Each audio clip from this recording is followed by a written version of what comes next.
Get ready for another hiking adventure. This is our review of the second edition of Parks.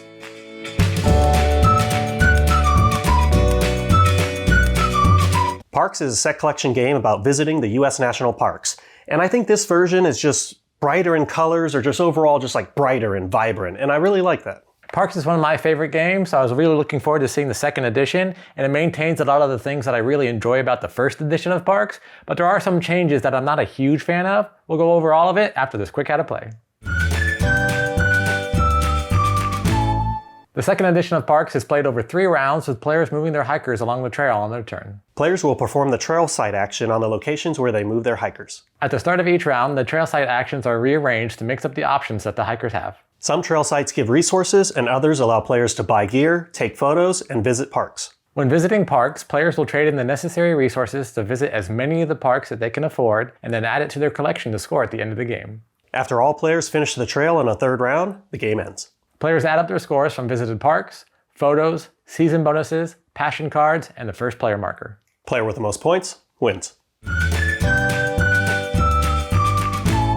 We were given a copy of the second edition of Parks from Keymaster Games so that we could do this review video. To find out more information or to buy a copy of the game, check out the links in the description below. Like I said in the intro, Parks is one of my favorite games, and when I saw that the second edition was coming out, I really wanted to know what the differences were. When I was looking online, I saw, okay, well, they're incorporating the camping into the main game, so it's a little bit of the expansion from the Nightfall expansion. I wonder if there's going to be anything from wildlife or anything like that. Then when we got the game and we got to take a look at it, see all the new artwork. It has all 63 of the parks. It has all brand new artwork for that. And then it also has the trail as part of the main board. So instead of having the tiles, you have the main board. You'll still mix up the actions that you perform on the main board on the trail sites, but it's all part of the main board, and then you're just changing the actions on the top of it. Overall, it has a much more cohesive feel to it. It looks very much more like a board game, for lack of a better phrase. This feels like a board game. One of the things that I really liked about the original Parks is it felt different than a board game, even though it was a board game. I loved how you pieced the trail together each time and shuffled it and it got longer. I liked how things didn't really feel like, it felt like when you're camping and you kind of like put things together and it didn't have that cohesive feel. This has a cohesive feel, which I know a lot of other people will like. It's just something that I liked in the first version, but this does have a very cohesive feel, even down to the player boards feel like they belong, because now you have your backpack to keep track of your 12 resources, but everything just feels like it all goes together, and it feels like a hiking board game that has national park cards. Like I said at the top, this one, I feel like it's just brighter. The original Parks, I feel like there was more dark colors and everything, but this one, it's just very vibrant, brighter. The pieces, or a lot of components, are bigger. You know, one of the things I noticed with the original is like, as you're kind of moving things, you'll like bump people and stuff. But like with the big board, with the bigger pieces, even with your own little player board, there's room for you now, and you're not like, you know, pushing these little cards together. I mean, the gear cards look a little bit bigger, or are they about the same size? Same size. Same size? Okay. In terms of mechanical changes between this version and the original version, the gear cards are one big change. You're still collecting gear cards and they can still build up your engine, only now the gear cards are more associated with the trail sites that you're going to. So when you get a gear card, it's going to give you an ability when you go to a certain trail site, or to give you a gear card when you perform a certain action, like when you roll the die. The die is new in the game as well too. So you'll be able to do things when something else happens. And sometimes you can change that. Oh, when I do this, this happens. Then I did that, so now this happens. Oh, and I did that, so now this happens. So you can chain that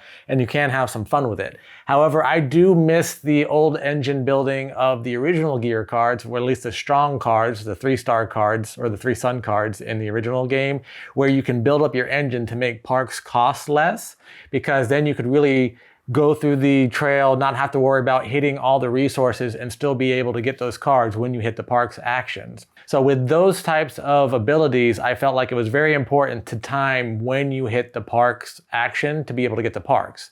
Another big change that's kind of associated with that part that I like, in the original game, you can only get 1 parks card when you take a parks action, when you visit a park. In this one, if you can afford to visit more parks, you can visit more parks. You can only reserve 1, but you can visit more parks. So the gear changes and the ability to go to visit more parks changes. However, I think I like the original way of the first edition of Parks better, but the two changes do help each other out in this one. I do feel like it's probably easier, that rule of being able to visit more than 1 park at a time, is easier, and because of that, they needed to kind of offset that by not making it so that you could afford so many parks cards. Because if it was like, oh, you can get as many parks cards as you want, and you have gear that makes it cost less, it's just like, boom, boom, boom, I got all three, moving on kind of a thing. So I understand the change that needed to happen there. I just prefer that combination of one park, gear that made it a nice little engine, and having the time when you're going to visit your parks better than this new one. Probably a lot of people will disagree with me about that and they'll like this version better, but I like the old way of doing it. Yeah, can you imagine? Like you reserve 6 cards and there's 3 there and then you just have all these resources, but then the benefits and it's cheaper. So now you're just like, all right, I'm going to do this, all right. I visited 9 parks and on that one turn, it's like everyone else is just... Now there is still kind of that you can pay less option available to you, and what they've added are passion cards. So you used to have goal cards in the original game where you would try to accomplish certain things, like have certain number of suns or certain number of mountains on your visited parks, and that'll score you points at the end of the game. And that's still kind of an option, but the first thing that you have are the passion cards, and you have to accomplish something in order to turn it over and then have that option. So for example, you have the passion adventure. So if mine is adventure, I need to visit 2 parks that have an instant action. But once I do that, then I can make a choice where I get an ongoing ability that's like a gear. That's why it has that symbol that coincides with the gear action. Or I could choose to use it as a scoring action. And that kind of replaces the goal cards from the original game. So an example would be, so on the mountaineering card, if you get 3 cards with a mountain on it, then you flip this over, then you can have the choice where parks cost 1 less mountain. So that would only be one thing that you could use for that. So you couldn't like stack it, oh, parks cost 3 less mountains, so now I can get all these kind of things. You're only ever gonna get that one, but then by choosing that, then you lose out on the 1 point for the mountains. So you'll have to decide that when you accomplish that goal. Another thing that I really liked about this is the Nightfall expansion is also incorporated or included in this. So you have the little tents here, and then so when you go to the locations, you can either get the resource or do the action, or if there's a tent, you can do one of the tent actions too. I really like that because, you know, the trail can get kind of boring or you don't need that stuff. You really need like unique things, and that's when I really liked using the tents. They also got rid of the season cards. Now you have these season arrows that kind of look like the arrows of the original trail sites from the first edition of parks, where in spring, because there's only 3 rounds, so you have spring, summer, and fall. So it's going to give whoever has the most of something a bonus at the end of that round. So whoever has the most water in their backpack will get a canteen at the end of spring. Then you flip that over, and then at the end of summer, whoever has the most canteens will get to roll the dice too and get resources from that. And then the last one for fall is always an end game one. So the player that has the most mountains on visited parks will get 3 extra points. Even though it's not cards, it works basically the same because you're always switching over a new card for a new season anyway. The only thing that I don't like that they took away because they no longer have the cards is the weather tokens are now always exactly the same each round. Yes, the weather tokens are on different trail site actions, but they're on the same thing. It's always going to be the sun is 2, 4, 6, and 8. And the water is 3, 5, 7, and 9. The trail site actions will change, but it will always be those numbers. I liked how it was different from the season cards, but now in this version, it's all the same. Another new thing is the canteens. So in this one, the player boards have canteens on them, and that's fine. And then so you have a canteen, but then there's 3 spots here and then 3 spots here. And then the canteens are basically these little canteen tokens. And as you line them up, you can line them up however you want as you collect these when you're getting canteens. And then when you collect water, let's say, for example, you place a water here, then if you had 2 canteens, you would actually be activating both of those rather than, let's say, in the original when you had your canteens and you have your water and you're like, okay, I'll activate this one. I kind of like it, kind of don't, because with the original game, I was a big fan of just like, give me all these canteens. And so maybe I had like 12 of them and then just really focus on like, oh, well, this gives me a water and then I trigger that. And, you know, it was just kind of fun chaining it like that for me. Another change is not a major change, but it's an interesting one because it's one of the complaints I could mention if I was talking about the original parks, which would be the camera action. And it's kind of a meta that if you just focus so much of your attention on the camera in the original parks that you're basically going to win if you just do the camera actions. They tweaked that with this one so that anyone can take a photo when they land on that action. You don't have to have the camera. But what they have now is the shutter bug, where if you have the shutter bug, then you can take 2. So they did kind of change it to make it a little bit more even. However, it's interesting because they added a photo bonus tile for the player who collects the most photos will get 4 points, and the player who collects the second most photos gets 2 points. So on surface value, if you just know the original game, you're like, well, why would they add that? Of course the player with the most photos is going to win. Why are you giving them even more points? They did even it out a little bit this time to make it so that more players can get photos and you can do this. And they also added in a photo album. It's nothing special that you get. It's just when you have 5, you can turn it in so that you don't have to have like 20, 25, 30 photos. Everyone's not going after the photos. You can trade them in for the photo album and then it'll be worth 5. So they did add that as well as an additional cardboard piece. Now this is the base version. There is a deluxe edition with some upgrades here. I think the board is like a matte. The player boards here are dual layered. And then I believe the wild animal tokens are screen printed. They also come with little bags for resources and stuff too. So. And I also want to talk about the solo version because I have played the original version solo a lot too. I'm telling you, it's one of my favorite games. So even when no one else wants to play it, I will still play Parks. So I had to do the solo version of this one. I also had the solo playthrough. If you click on the links in our description below, you can watch my solo playthrough as well. The difference is it still works pretty similar. You're still going to have a ranger performing an action. So you're still going to have that AI component moving hikers. This time you're going to be moving 2 sets of hikers and the cards are different. So in the original Parks version, you're going to be using gear cards to determine which hiker is going where and which space, all that kind of stuff. This one you have a separate deck that's going to be moving the hikers, and you'll see that as you flip these over, it'll have where that hiker is going, and then the top of the card that's revealed will tell you which hiker you're moving. So you're going to be moving the back ranger or the back hiker of this one, and you're going to be moving this one to the next available space. And you'll be moving 2 sets of hikers. So when you're playing a solo version, there's going to be 6 hikers out there.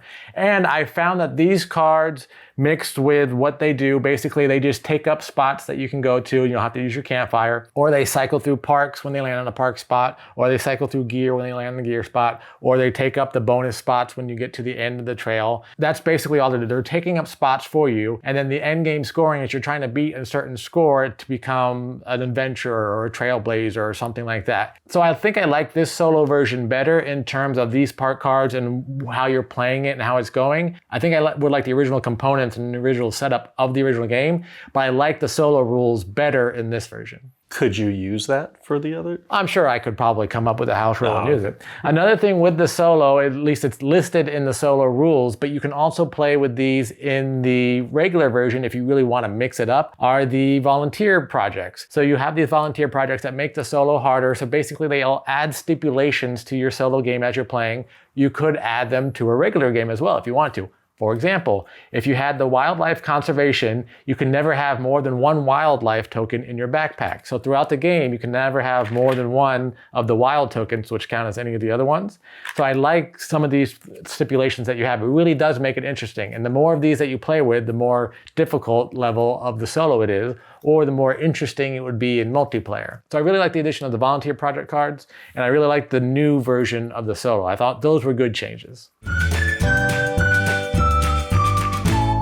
I think overall I like how, yes, it's the 2nd edition and they made changes, but it still feels like Parks to me. It still feels fun. I think for whatever reason it's more accessible to the people just getting into board games. I think Parks is still accessible overall. You know, I play that with a bunch of friends who aren't that big into board games either. But I think this, you know, the bigger boards, the vibrant colors, I think it would, you know, people would like it more if they're just getting into it. What I like about this game is what I like about the original game. It's a resource management, set collection game. You're limited in your actions you can take as players perform their actions and go along the trail. There's like, oh, well, I have all these actions I can choose from, but then as there's more hikers, then suddenly my options change. Not to mention you can't go backtracking on it, so you have to keep moving forward. So I really like that decision making that you have to take as you're collecting your resources to then go after the parks cards. So what did you not like about it? So I think the big thing that stood out to me was just the trail itself. Like it's more static. I mean, yeah, I know the top, like it changes on, okay, yeah, you got water in the beginning last round, but now it's at the end this round. Yeah, that still changes. But what I really liked about previously was the trail like grew, and then like you never knew what the new, like maybe stronger trail site you got, like action and stuff. So I think that like that randomness I liked more, like, oh, okay, oh yeah, now that's in there, and then, okay, what's the 3rd round gonna unlock? Maybe it's like a cooler thing too. So I kind of like that, where it grew, and then also like a new thing came out. The thing that I didn't like is probably going to be something that a lot of people don't agree with, and what they will love about this game is not just that I don't like it, I really don't like the cohesiveness of it. And I get that that's probably what they were going for, is to make it feel like a modern board game, because the original Parks, 2019, I think, is when that was kickstarted and backed. Board games have changed a lot in the past 5 years. This definitely feels like a new board game, even though it's an old favorite of mine. It feels like a new board game, and that's exactly what they were going for. However, I don't like that. What I like about the original Parks is its components, its mechanics. It really married that theme of, all right, we're going to the parks. There are 63 parks. At the time, there weren't 63 in the original, but now there are 63. Every single park is different. If you've ever been to the national parks, every one you go to, you're gonna be, oh, this is what I love about this park. When I go to this park, it feels different. When I go to this park, it feels different. Now that all the parks cards feel cohesive, they're all done by the same artist, it feels like, oh yeah, Zion looks like Yosemite, looks like Denali, it looks like these. In the original Parks card, it was the 59 Parks Artist Series, which they're not using anymore. They're using these new artworks, but each one was done by a different artist, or at least several different artists. So every time this card looks different from this card, and this park is different from this park, and I feel that difference. In this one, the trail, yes, you're changing the actions that you're performing on the trail, but the trail always looks the same. It always has trees, snow-capped mountains, and then regular red mountains. Whereas in the original, you're setting up the trail different, and the trail sites will go from here to here to here, then you mix it up and it all changes. So every hike that you go on felt different. Not only that, it was played over 4 rounds, and you added a new trail site each round. So it got longer and longer and longer. So every new round, you were a better hiker. So you were going on a longer journey. And then the next one, you were going on a longer journey. In this one, you're always going on the same journey, always going on the same journey. Yes, the actions are changing, but nothing about this makes me feel like, oh, I'm going on a new journey. It's just, oh, round 2, new actions, now I'm going here. So I feel like the original game felt more like you were playing the national parks, visiting it, hiking it. This one, I feel like you're playing a board game that's themed to the national parks, if that makes sense. Overall, I'd still recommend Parks, whether it's this version, the original version. I think both are very good, very accessible. This one, like I said, I like its brighter colors, some tweaks here and there in terms of from the original, but it's still fun. You know, you're learning slight variations, so you're still playing like a different game, but familiar game too, because if you're already familiar with the original. I wouldn't mind that we, break these out like, okay, let's play this one, and then, maybe in a couple months we'll play the other one. I'll still have fun with both, because there's still like fun strategies to learn and chaining and just things like that that you can appreciate. This is definitely going to be one that I'll probably have on my shelf, and then when, new friends come over, it's like, you guys ever hear about Parks? Like, I think you'll really like this one. Overall, I really enjoyed this game, and I would recommend it. I would recommend the first one more. If you can go out and get a copy of it while it's still available, I would go get that one. But if you can't, this one is great as well too. I also recommend this game. There are some things that I do feel like it's not as good as the original, but if you don't have the original, never played the original, play this one. I definitely recommend it. If I was giving this a score on Board Game Geek, I'd probably give it an 8, which if you've seen our review for the original Parks, I gave that game a 10. That's how much I feel like the theming, the overall uncohesiveness of it takes away from it. I feel like this feels too much like a board game. It doesn't have that, that feel that I got from the first one. However, all the mechanics, all the gameplay, all the funness, all the set collection, the resource management, moving the hikers, pretty artwork, even though it's not the same artwork, eye-grabbing colors, all that kind of stuff, still there, still a great game, still an 8 overall, and I definitely recommend it. I was trying to think of a word, and I think escapism. Like, it really lets you escape, escape into the